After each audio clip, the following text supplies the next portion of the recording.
Hi guys, welcome to my vlogs, Abel Vlogs TV. Tayo ngayon po ay maghatid ng ating anak-anakis sa school.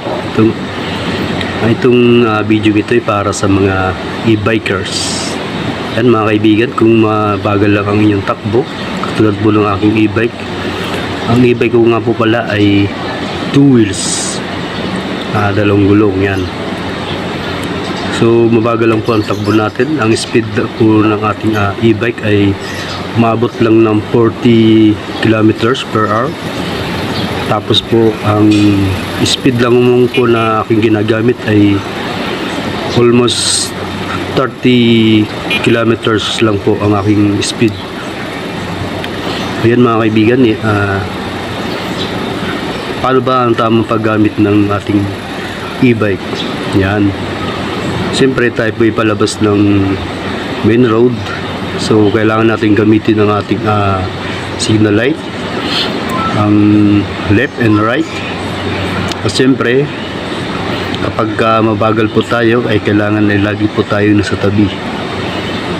Yan, makikita nyo mga kaibigan, katanghalian po ang aking paghatid kasi ang pasok po ng aking anak ay hating gabi, tanghali tapat pala. Yan, kainitan po ng araw kaya kailangan naming mag-e-bike kasi meron pong bubong ang aming e-bike na ito.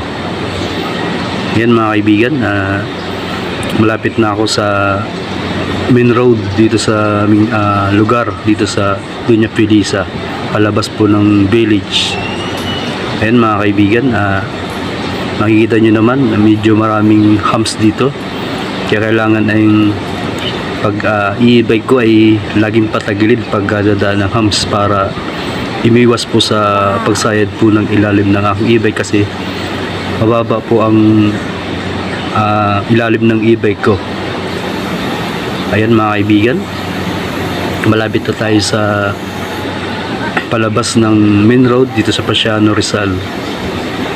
Ayan mga kaibigan, dahil medyo marami pong sasakyan ngayon, marami talagang sasakyan dahil main road po ito.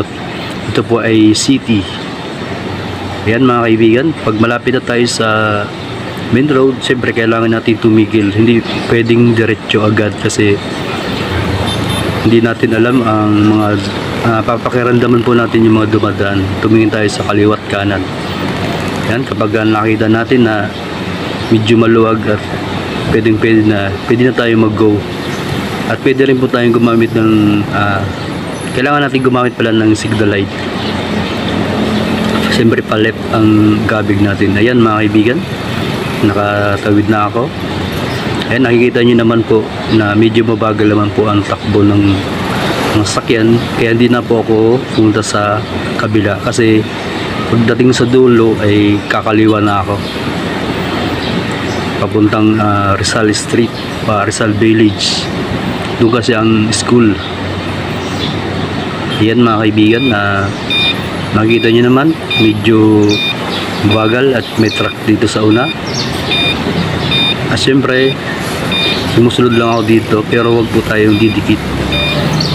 Syempre pagkakaliwa kailangan nyo naka signal light left. Yan, gumamit tayo mga ka-e-bike ng mga signal light para ito ay magbigay ng daan para hindi tayo maka-aksidente. Ayan, dito na ako mga kaibigan, dito sa Rizal Village. Ayan, medyo marami rin tao dito kasi malapit sa school, ang Perpetual at saka ang elementary school ng Pasiano. Ayan, smooth lang po dapat tayo sa ating pagdadrive, lalo tayo mga ka-e-bike ay mabagal lang po talaga ang takbo natin. Sumunod tayo sa rules and regulation ng ating batas trapiko para hindi tayo pag-initan.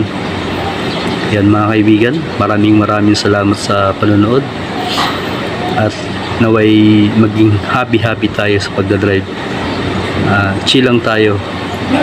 Yan mga kaibigan, dito ako dumaan sa kanan para bali dalawang road dito. Yan, dito sa kanan kasi medyo maluwag.